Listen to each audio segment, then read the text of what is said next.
आणि यानंतर राजकीय घडामोडींचा आढावा घेऊया। मुख्यमंत्री आणि 2 उपमुख्यमंत्री उद्या शपथबद्ध होणार आहेत। महायुतीच्या सूत्रांनी ही माहिती दिली आहे। मुंबईतल्या आझाद मैदानात उद्या महायुती सरकारचा शपथविधी सोहळा पार पडेल।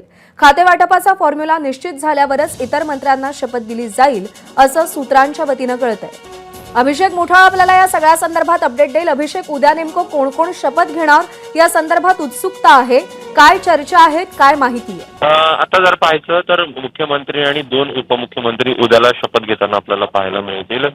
एकूणच जे एकनाथ शिंदे आहेत ते उपमुख्यमंत्री पदाची उद्याला शपथ घेताना पाहायला मिळणार आहे। सूत्रांच्या हवाल्याने ही आपल्याला माहिती मिळते आहे। सोबतच जे मंत्री असणार आहेत त्यांचं एकूण मंत्री वाटपासंदर्भातला जो फॉर्म्युला आहे तो अद्याप निश्चित झालेला नाही आणि त्यानंतर हा संपूर्ण शपथ विधी जे आहे तो आपल्याला होताना पाहायला मिळणार आहे। मात्र उद्याला जर का पाहायचं तर एक मुख्यमंत्री आणि 2 उपमुख्यमंत्री असे शपथ जे आहेत ते आपल्याला होताना पाहायला मिळेल।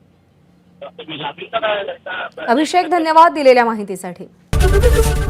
एबीपी माझा, उघडा डोळे बघा नीट।